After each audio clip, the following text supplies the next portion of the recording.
Que ton nom soit sanctifié, que ton règne vienne, que ta volonté soit faite sur la terre comme au ciel.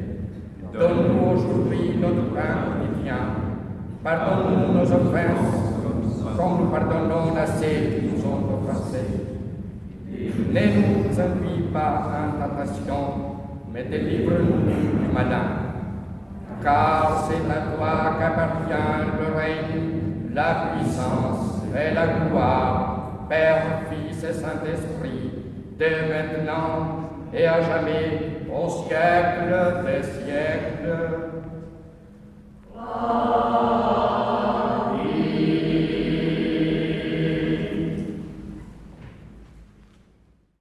Genèse, chapitre 14.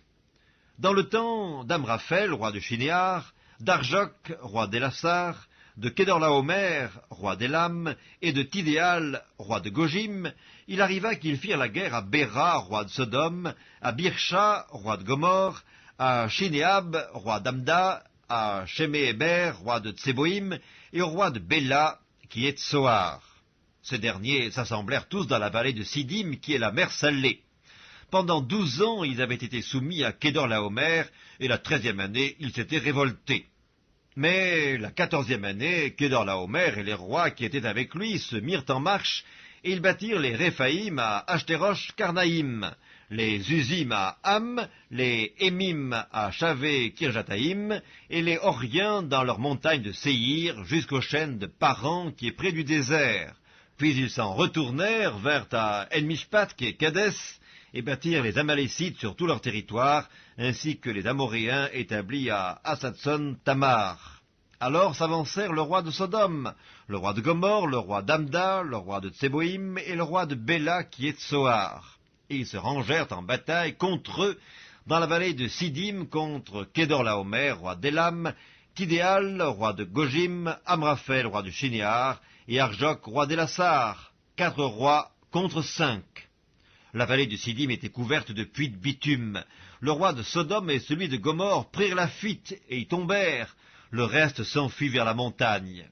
Les vainqueurs enlevèrent toutes les richesses de Sodome et de Gomorre et toutes leurs provisions, et ils s'en allèrent. Ils enlevèrent aussi, avec ses biens, Lot, fils du frère d'Abram, qui demeurait à Sodome, et ils s'en allèrent. Un fuyard vint l'annoncer à Abram l'Hébreu. Celui-ci habitait parmi les chaînes de Mamré, l'Amoréen, frère d'Eshcol et frère d'Aner, qui avait fait alliance avec Abram. Dès qu'Abram eut appris que son frère avait été fait prisonnier, il arma 318 de ses plus braves serviteurs nés dans sa maison, et il poursuivit les rois jusqu'à Dan. Il divisa sa troupe pour les attaquer de nuit, lui et ses serviteurs. Il les battit et les poursuivit jusqu'à Shoba, qui est à la gauche de Damas. Il ramena toutes les richesses. Il ramena aussi Lot, son frère, avec ses biens, ainsi que les femmes et le peuple. Après qu'Abram fut revenu vainqueur de Kedorlaomer et des rois qui étaient avec lui, le roi de Sodome sortit à sa rencontre dans la vallée de Chavé, qui est la vallée du roi. Melchisédek, roi de Salem, fit apporter du pain et du vin. Il était sacrificateur du Dieu Très-Haut. Il bénit Abram et dit « Béni soit Abram par le Dieu Très-Haut, maître du ciel et de la terre. Béni soit le Dieu Très-Haut qui a livré tes ennemis entre tes mains. » Et Abram lui donna la dîme de tout. Le roi de Sodome dit à Abram « Donne-moi les personnes et prends pour toi les richesses. » Abram répondit au roi de Sodome « Je lève la main vers l'Éternel, le Dieu Très-Haut, maître du ciel et de la terre. Je ne prendrai rien de tout ce qui est à toi, pas même un fil ni un cordon de soulier, afin que tu ne dises pas « J'ai enrichi Abram ». Rien pour moi, seulement ce qu'ont mangé les jeunes gens et la part des hommes qui ont marché avec moi, Aner, Eshcol et Mamré, eux, ils prendront leur part. Je chanterai, Seigneur, tes œuvres magnifiques,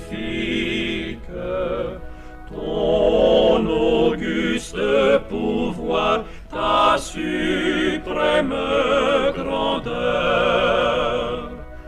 Au concert de tes saints, j'unirai les cantiques que pour toi me dicte mon cœur.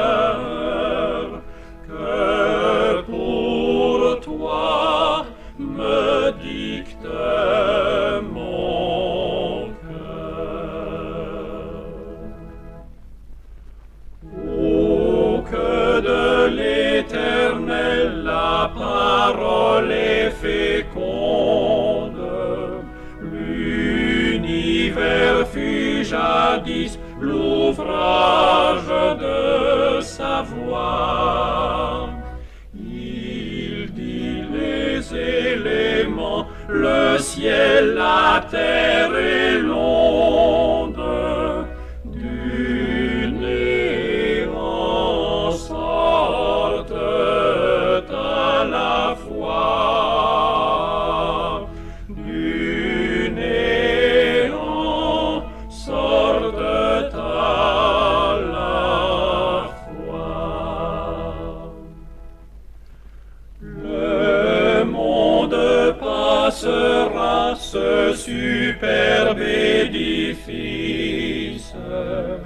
Un jour s'ébranlera jusqu'en ses fondements. Ta sagesse, grand Dieu, ta bonté, ta justice,